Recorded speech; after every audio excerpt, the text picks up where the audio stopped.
to Kay's Whisper Chapters.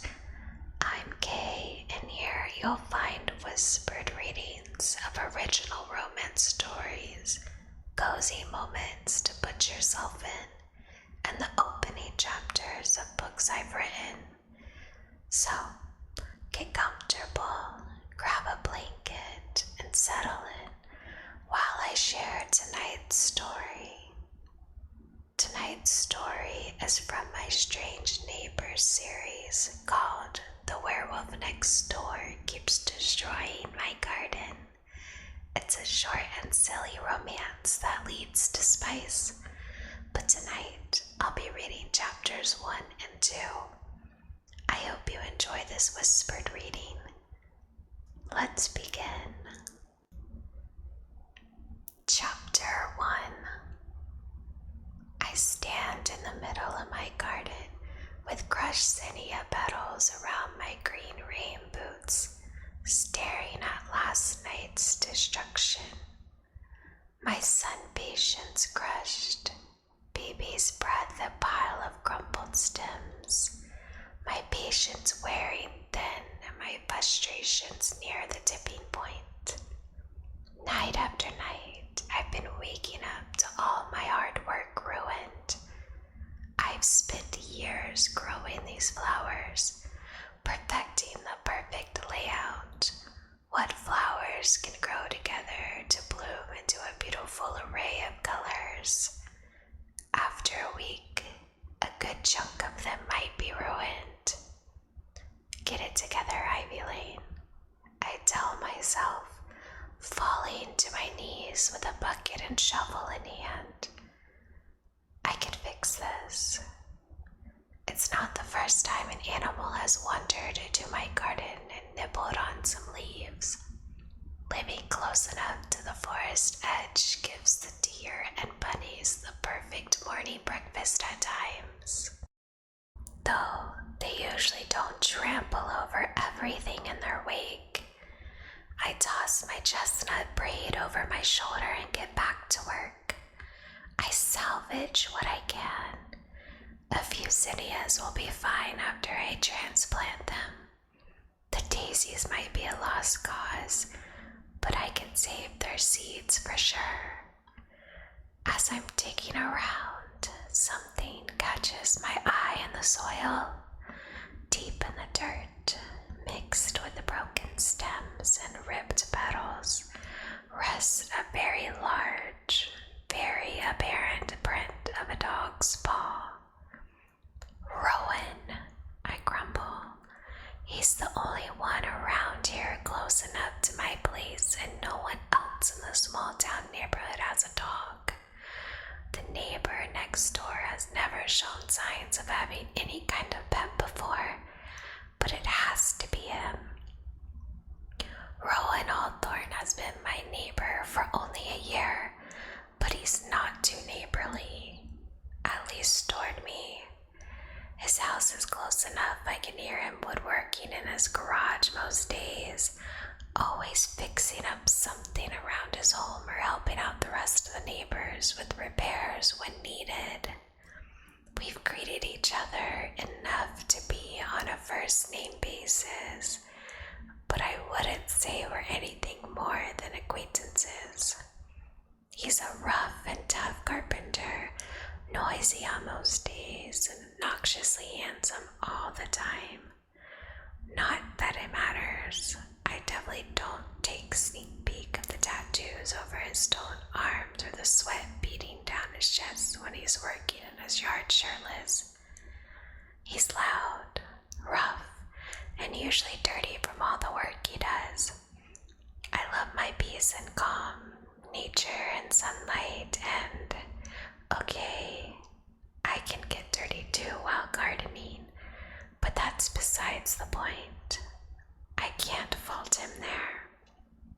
We're just complete opposites, so I don't even bother entertaining the idea. Rowan Hawthorne. I call his name over the saw cutting wood as I approach his garage. I wipe the dirt from my hands on my overalls and wipe the sweat from my brow. on a mission to figure out what is happening to my garden this week. Your dog is ruining my flowers. He freezes, finally catching on to my voice, feeling his garage. The saw stops squealing. His warm, amber eyes catch my frown. He has the nerve to smirk. What are you talking about, Ivy? He stands straight up, taking a step toward me and suddenly looking twice as tall. Rowan has broad, muscular shoulders, dark, wavy hair, and stunning golden eyes that send a shiver down my spine whenever he looks into my hazel hues. He's big, strong, and tattooed. The dark ink is spotted with sawdust the moment down his right arm. He still looks too good to be real, which makes me all the more irritated at him. Your dog. My garden has been tortured these past few nights, and I know it has to do with you. Okay, I'm just guessing here. The rest of this neighborhood either have no pets or they're cat people. I know them well enough to know none of them would own a dog. The Johnsons living on the other side of my house only wish to take care of one another in their old age. Mr. Luke, living in front of my house, has a big, fat orange cat that sleeps in the front window all day. The Crockett's have a little girl with a pet hamster. The Callahans have no pets, and the Graves family don't like animals the last I heard. That just leaves Rowan. I wonder when he got a dog. It has to be a Great Dane or something. The paw prints were huge. I don't have a dog, sweetheart. He winks at me. It makes my blood boil. Even when I'm frustrated at him, he still acts so charming. This is why we don't get along. He never takes me seriously. Though I should have begged him for an arrogant tattoo jerk from the moment I saw him when he moved in. Then what could keep trampling over my flowers, leaving big-ass dog-shaped paw prints? I hitch a brow. He laughs, shaking his head. No idea. How convenient. Very. He takes another step closer, then another, until there's little space between us. Suddenly, he reaches up, brushing his thumb over my nose, making me scrunch my face. You had some dirt on those cute freckles. Rowan. I push his hand away, which only makes him laugh again. Keep your dog out of my yard, please. I stomp away from his garage, chest bubbling with aggravation. Your son Patience will recover. I hear him yell back to me, but I ignore him. How the hell does he know about my son Patience? Chapter 2. The mug of peppermint tea warms my skin as I cup it in my hands, bringing it to my mouth to take a sip. Tea always helps me settle in for the night before I head to bed, especially after a long day out in the sun. The sheet mask on my face certainly helps to cool my nerves. I shift on the edge of my bed, looking down at my garden out back. I managed to save most of the flowers from damage. The rest I replanted. I'm pretty proud of myself. My granny would be proud of me too. Looking over the array of colorful petals shining beneath the bright blue moon, it makes me think of her. Time spent with her in her own garden, learning, growing. She would tell me not to let a stray visitor to my garden get me down. After all, the point nature, right? Nature comes with all kinds of critters and wild animals, of course. Just thinking of her voice comforting me eases the tension in my body a little. I miss her so much. I take another sip of my peppermint tea. A flash of white catches the corner of my eye, making me nearly drop my mug. My zinnias are swaying back and forth as I rush to my bedroom window.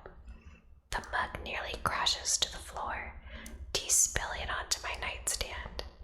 Squinting, I see a furry white tail swishing back and forth as petals fall to the soil. I knew it, I shriek. But the animal rummaging through my flowers can't hear me. Rowan Hawthorne, you liar. I knew he had a dog. Why else would I find broken stems and destroyed petals multiple nights in a row? Plus, this dog looks kind of huge.